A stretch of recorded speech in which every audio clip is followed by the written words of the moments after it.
మిత్రులకు ముందుగా అభినందనలు.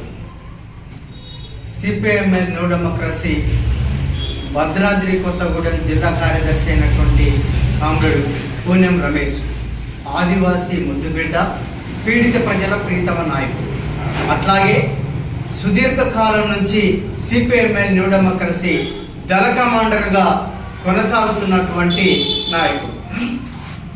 ఇతన్ని ఈరోజు కాశంపల్లి పోలీసులు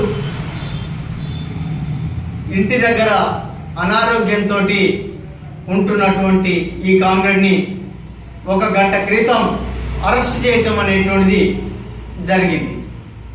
ఈ అరెస్టుని మేము తీవ్రంగా ఖండిస్తున్నాం. అతన్ని మీద ఏమైనా కేసులుంటే తక్షణమే కోర్టులో హాజరుపరచాలని చెప్పి డిమాండ్ చేస్తున్నాం. అతను అరెస్ట్ చేసి 1 గంట పైగా అయింది. అయినా ఇంతవరకు ప్రజలు, కుటుంబ సభ్యులు తమ ఆందోళనని వ్యక్తం చేస్తున్నారు. ఇతనికి ఎట్లాంటి ప్రాణాన్ని తలపెట్టవద్దు, ఇతని మీద ఏమైనా కేసులుంటే కోర్టులో హాజరుపరచమనేటువంటి చెప్పి పోలీసు అధికారులని మేము అడుగుతున్నప్పటికీ ఎట్లాంటి దానికి సమాధానం లేనటువంటి ఒక పరిస్థితి అనేటువంటిది ఉన్నది. అందుకోసం ఈ స్థితిలో మేము అతన్ని తక్షణమే విడుదల చేయాలనేటువంటి చెప్పి డిమాండ్ చేస్తున్నాం. గత ప్రభుత్వాలు ఇట్లాంటి బూటకపు ఎన్కౌంటర్ని కొనసాగించింది. దానికి భిన్నంగా 7వ గ్యారంటీని ఇస్తున్నాను, ప్రజాస్వామ్యం అనేటువంటిది నా పరిపాలనలో కొనసాగుతుందని చెప్పి రేవంత్ రెడ్డి గారు తన అధికారంలో వచ్చే ముందు ఈ ప్రకటన చేయటం జరిగింది. దీనికి అనుగుణంగా ఈరోజు వ్యవహరించమని చెప్పి మేము సిపిఐఎంఎల్ న్యూ డెమోక్రసీగా కోరుతున్నాం. పూణెం రమేష్ని ఎట్లాంటి ప్రాణాన్ని తలపెట్టొద్దు, చిత్రహింసలకి గురి చేయొద్దు, బేషరతుగా ఇన్ని కోర్టులో తక్షణమే హాజరుపరచాల్సిందిగా లేదా మీడియా ముందు అరెస్ట్ చేసినట్లు ప్రకటించాల్సిందిగా మేము డిమాండ్ చేస్తున్నాం.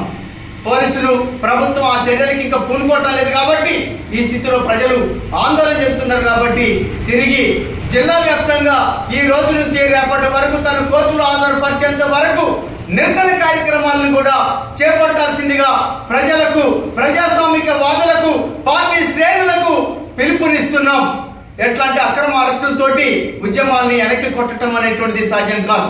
ఎందుకనంటే పీడిత ప్రజల కోసం, ముఖ్యంగా ఆర్థికంగా, రాజకీయంగా, సాంఘికంగా, సాంస్కృతికంగా వెనకబడ్డటువంటి ఆదివాసీ జాతి ప్రజానీకం ఎవరైతే ఉన్నారో, అట్లాగే పేద, బడుగు, బలహీన వర్గాలు ఎవరైతే ఉన్నారో ఆ వర్గాల కోసం న్యూ డెమోక్రసీ పోరాడుతుంది. ఇక్కడ ఈ ప్రాంతంలో పీడిత ప్రజలకి తలలోని నాలుకలాగా న్యూ డెమోక్రసీ దళ కమాండర్ పూణెం రమేష్ పనిచేస్తున్నాడు. ఇక్కడ ఉండేటువంటి ఒక ఖనిజ సంపదనంతా దోసుకెళ్ళడం కోసం ఒకనాడు లింగన్నని టిఆర్ఎస్ ప్రభుత్వం బూటకపు ఎన్కౌంటర్ చేసింది. ఈనాటి కాంగ్రెస్ ప్రభుత్వం కూడా ఇక్కడ ఖనిజ సంపద అంతా దోసుకొని వెళ్ళేటువంటి ఒక దాంట్లో భాగంగానే కార్పొరేట్ పెట్టుబడిదారులకి అనుగుణంగా తమ పరిపాలనని కొనసాగించేటువంటి ఒక దాంట్లో భాగంగానే ఈరోజు అరెస్ట్ అనేటువంటిది చేశారు. అందుకోసమే అరెస్ట్ చేయడాన్ని మేము కాదంటలేదు. అరెస్ట్ చేస్తే వెంటనే కోర్టులో ఎందుకు హాజరుపరచలేదు, ఎందుకు మీడియా ముందు ప్రవేశపెట్టలేదు అనేటని చెప్పి ఇది అప్రజాస్వామికం కాదా, ఇది చట్టవిరుద్ధమా కాదా అని చెప్పి ప్రజల్ని, ప్రజాస్వామిక వాదుల్ని ఆలోచించమని చెప్పి కోరుతున్నాం. అన్ని వర్గాల ప్రజానీకం పూణెం రమేష్ అరెస్టుని ఖండించండి. అట్లాగే అరెస్టు చేసినటువంటి వాళ్ళని కోర్టులో హాజరుపరచాలని చెప్పి డిమాండ్ చేస్తూ ప్రజలు, పార్టీ శ్రేణులు నిర్వహించేటువంటి ఉద్యమంలో భాగస్వామ్యం కావాల్సిందిగా కోరుతున్నాం. ప్రభుత్వం ఎట్లాంటి ప్రాణాలను తలపెట్టకుండా, ఈ పద్ధతికి పూనుకోకుండా తక్షణమే తనని కోర్టులో హాజరుపరచాల్సిందిగా మరొకసారి మేము డిమాండ్ చేస్తున్నాం.